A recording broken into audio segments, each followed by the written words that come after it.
June 14, 2025, 11:43 a.m., Pyongyang, North Korea. Kim Jong-un gives the order. Not a test, not a warning shot, a direct attack on Japan's capital. The target coordinates are loaded: 35.6762 degree on, 139.6503 degree. Central Tokyo, the Imperial Palace District. Population density, 15,000 people per square kilometer. If this missile hits, tens of thousands die instantly, hundreds of thousands more from fires, collapsed buildings, radiation if the warhead carries a dirty bomb component. This is Kim's ultimate provocation, the statement that changes everything. North Korea attacking Japan, America's closest Asian ally. The consequence will be war. But first, the missile has to reach its target. Navy warfare reveals the 90 seconds that saved Tokyo, and how one Aegis destroyer stopped the unthinkable. The tension started weeks earlier. May 2025, North Korea conducted massive military exercises, simulated invasions of South Korea, practiced artillery barrages, tested short-range missiles, the usual provocations. But intelligence detected something different. Hwasong-12 intermediate-range ballistic missiles were being moved from storage. These missiles can reach Japan. Range, 4,500 kilometers, enough to hit Tokyo, Osaka, any city in Japan. Japan's self-defense forces went on alert. Patriot batteries were positioned around major cities. Aegis destroyers patrolled the Sea of Japan. Everyone watched. Everyone waited. June 10th, Kim Jong-un disappeared from public view. That's always a bad sign. When the North Korean leader goes silent, something is being planned. Satellite imagery showed increased activity at missile bases, technicians, fuel trucks, support equipment. U.S. and Japanese intelligence assessed high probability of major provocation within 72 hours. They were right. June 14th, 11:40 a.m., USS John S. McCain position, Sea of Japan. The Arleigh Burke-class destroyer is on patrol, routine ballistic missile defense mission. The ship has been deployed here for 3 weeks, monitoring North Korean missile activity, ready to intercept if necessary. The crew is experienced. The commanding officer has been in command for 18 months. The weapon systems are maintained perfectly. The Aegis radar is operating continuously, watching, waiting. At 11:41 a.m., the radar operator sees something. Sir, we have a launch detection. North Korea, single missile, trajectory, calculating. The Aegis system processes the data. Launch point, Panghyon Airfield Area. Missile type, Hwasong-12, based on thrust and acceleration profile. Trajectory, southeast, toward Japan. Initial impact prediction appears on the screen. Tokyo metropolitan area. Estimated time to impact, 8 minutes, 30 seconds. The commanding officer's training takes over.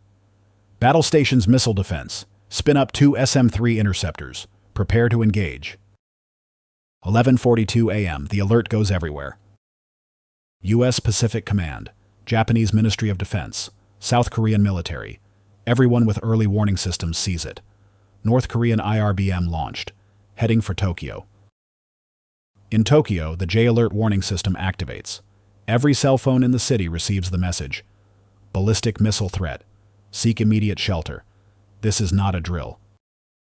14 million people in the Tokyo metropolitan area have approximately 6 minutes to find cover.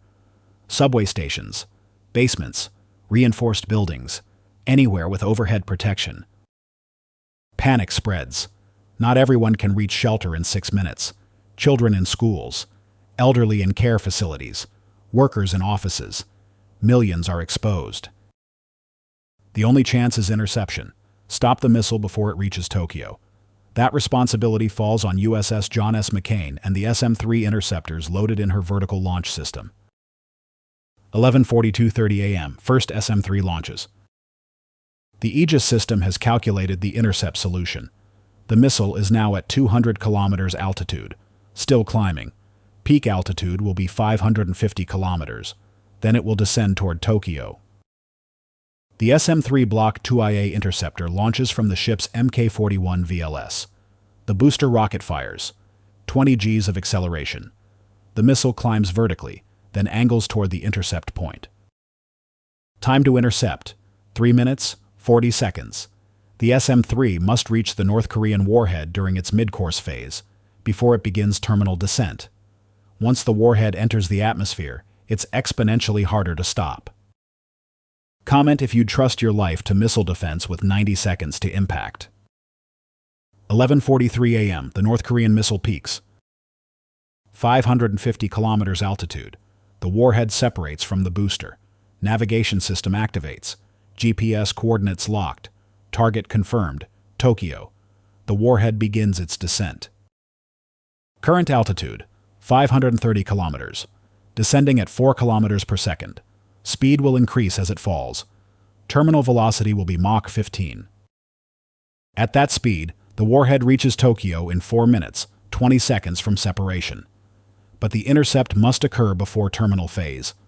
That means the SM-3 has approximately 2 minutes to reach the target. USS John S. McCain tracks both objects on radar: the descending North Korean warhead, the climbing SM-3 interceptor. The two tracks converge. Closer. Closer. 11:44:15 a.m. Second SM-3 launches. Redundancy: the first interceptor might miss, might malfunction, might be defeated by decoys or countermeasures. A second interceptor increases probability of kill to 96%. The Aegis system can fire up to 24 interceptors if needed. But there's no time. The engagement window is collapsing. 2 shots.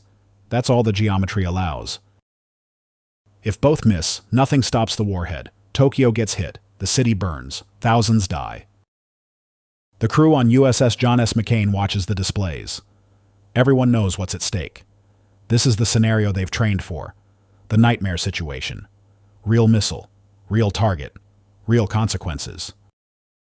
No pressure. 11:45 a.m. First SM-3 approaches target. The interceptor's third stage burned out 40 seconds ago. The kinetic kill vehicle separated.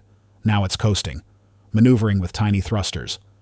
The infrared seeker is locked onto the North Korean warhead's heat signature. Altitude: 420 kilometers. Both objects are in space. No air. No sound. Just the cold vacuum and 2 pieces of hardware closing at a combined speed of 30,000 kilometers per hour. Range: 1,000 meters. The kill vehicle makes final corrections. Adjusts trajectory by microseconds of thrust. The guidance computer is running millions of calculations per second. 500 meters. The warhead is tumbling slightly. The North Korean missile separation system wasn't perfect. The tumbling makes the heat signature fluctuate.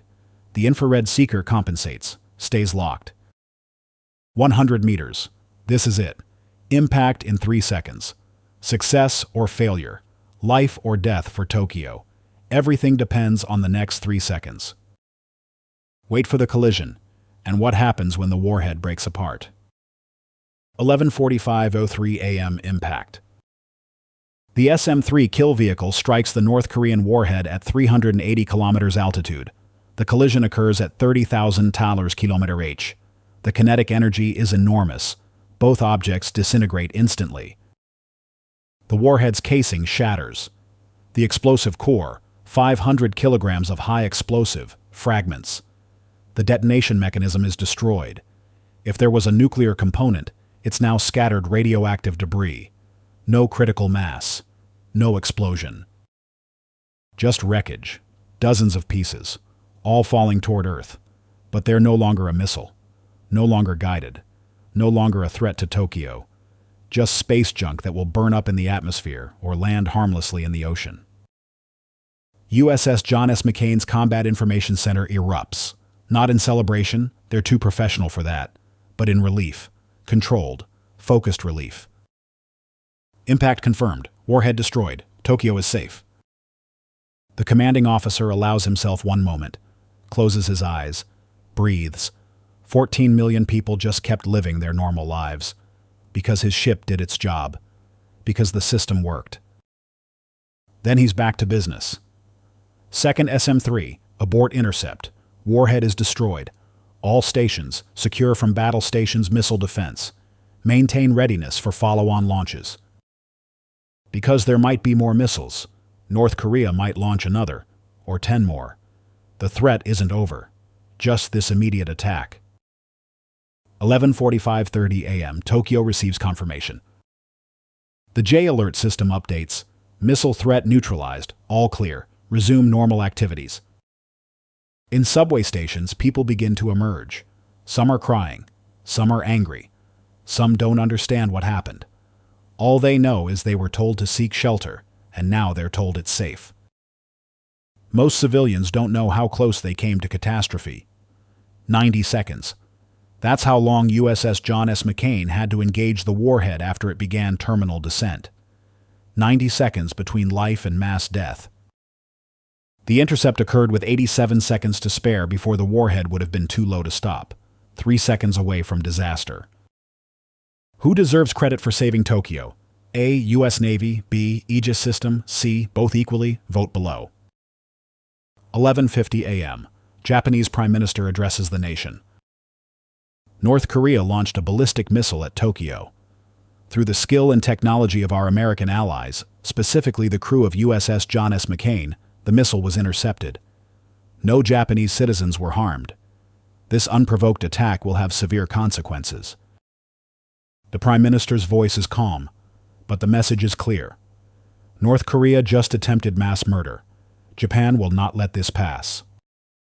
He continues, I have spoken with the American president. We are invoking Article 5 of our Mutual Defense Treaty. An attack on Japan is an attack on the United States. Both nations will respond appropriately. Article 5. That means military retaliation. North Korea attacked Japan. Japan and the United States will strike back. The question is, how hard? 12:00 p.m. Emergency UN Security Council session.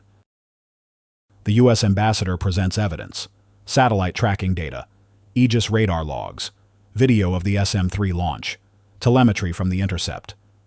Everything proves North Korea launched a ballistic missile at Tokyo with intent to cause mass casualties.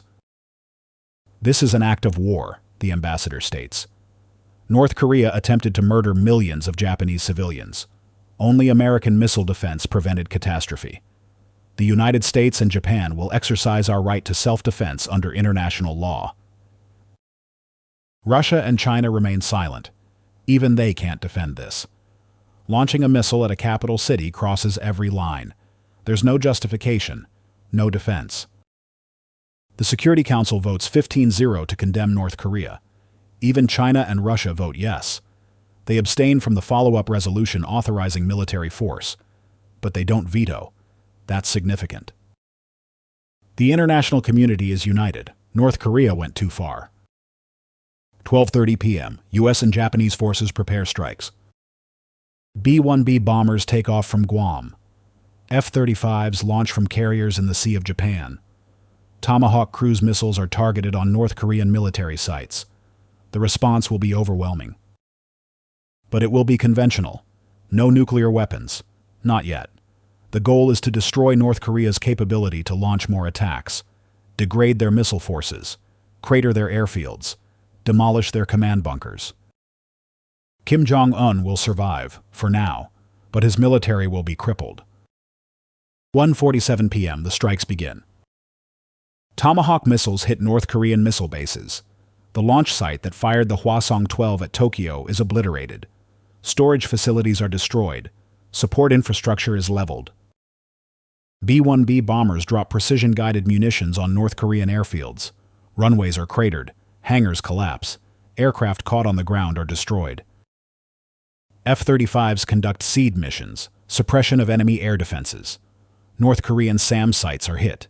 Radar installations are destroyed. The air defense network collapses. In 3 hours, North Korea's military capability is reduced by an estimated 40%. Their missile force is severely damaged. Their air force is grounded. Their air defenses are in ruins. But they're not defeated.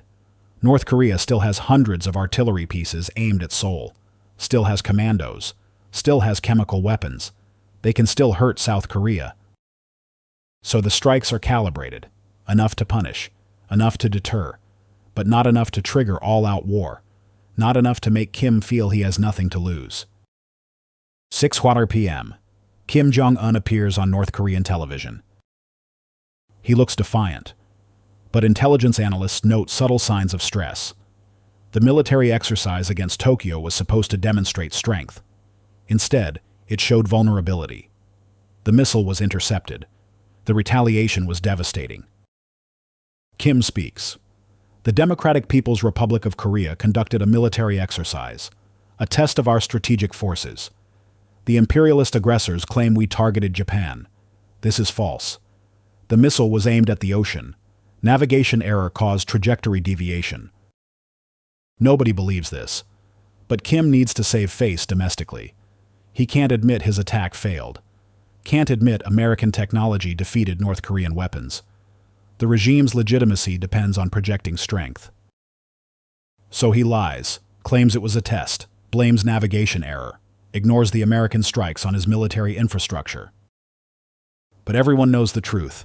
North Korea tried to hit Tokyo, failed, and paid a heavy price. Justified U.S. retaliation or excessive force? Comment J for justified, E for excessive. June 15th. The diplomatic aftermath. China calls for restraint. All parties should de-escalate. Military action must cease. Dialogue should resume. The United States and Japan respond jointly. Dialogue is possible after North Korea dismantles its nuclear weapons program and surrenders all ballistic missiles. Until then, we maintain maximum military readiness. That's a non-starter for North Korea. They won't give up nuclear weapons voluntarily. That's the regime's insurance policy, their guarantee against invasion. But the balance of power shifted. North Korea learned their missiles can be intercepted. Their attacks can fail. Their provocations have consequences. June 20th. Naval Intelligence Analysis. Navy warfare has the technical breakdown.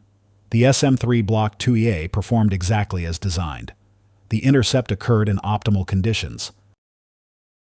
Clear weather. Good radar tracking. Optimal geometry. Single target, no decoys. Experienced crew. But what if conditions were worse? Multiple missiles launched simultaneously? Heavy electronic warfare? Decoys and countermeasures?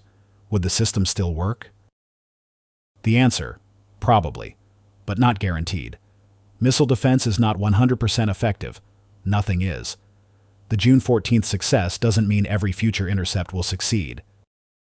That's why deterrence matters. North Korea must believe their attacks will fail, must fear the consequences, must think twice before launching. The Tokyo intercept reinforces deterrence, shows Kim that attacking Japan is futile. The missiles get shot down. The retaliation is severe. Nothing is gained. July 2025. Long-term implications. Japan requests permanent deployment of Aegis destroyers off its coast. At least 3 ships on station at all times. Continuous ballistic missile defense coverage. The United States agrees. USS John S. McCain and 2 sister ships establish rotation. 1 ship always on patrol, always watching, always ready. Japan also accelerates its own missile defense programs. Additional Patriot batteries, Aegis ashore installations, early warning radars. The goal, never depend solely on American systems for survival. South Korea follows suit. Their cities are even closer to North Korea. They need equivalent protection. More THAAD batteries are deployed. More Aegis ships acquired. The entire region militarizes further. That's the consequence of North Korea's provocation. Everyone strengthens defenses. Everyone prepares for the next attack. August 2025. Kim Jong-un's calculation changes. Intelligence suggests internal debate in Pyongyang. Some generals argue for more attacks. Show strength. Don't let America intimidate us. Others argue for caution. The Tokyo attack failed. Our missile bases were destroyed. We can't win this confrontation. Kim listens to both sides, then chooses pragmatism. North Korea will not launch another attack on Japan. The risks are too high. The benefits are too low. But the nuclear program continues. The missile development continues. Just more carefully, more secretly, waiting for the right moment.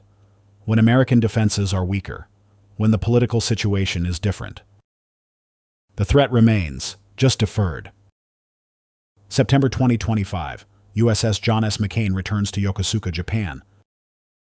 The ship receives a hero's welcome. Japanese officials visit. Ceremonies are held. The crew is honored. They saved Tokyo. 14 million people owe their lives to that ship and its crew. The commanding officer is modest. We did our job. The system worked. The training paid off. We're proud to serve alongside our Japanese allies. But privately, he knows how close it was. 90 seconds. 3 seconds of margin. If the geometry had been slightly different, if the intercept solution had taken 10 seconds longer to calculate, if the kill vehicle's thrusters had malfunctioned, Tokyo would have burned, his ship would have failed, thousands would have died. All the what-ifs haunt him, but they didn't happen, because the crew was ready, because the technology worked, because 90 seconds was enough. Drop your prediction. Will North Korea try this again, or is the lesson learned? Navy warfare wants your assessment.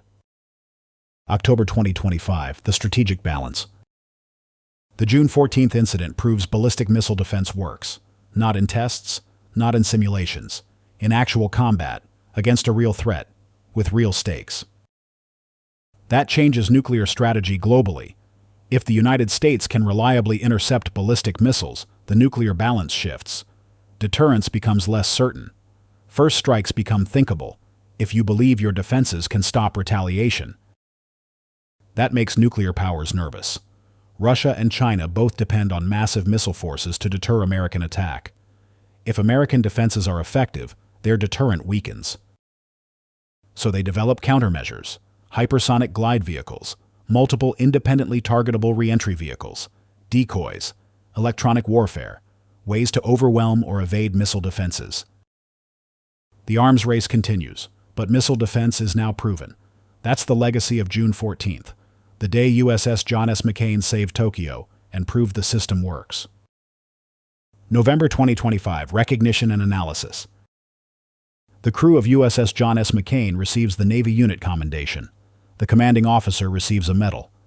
Individual sailors are promoted. The ship's achievement is recognized officially. But the biggest recognition is simpler. Tokyo still stands. 14 million people are alive. Children went to school the next day.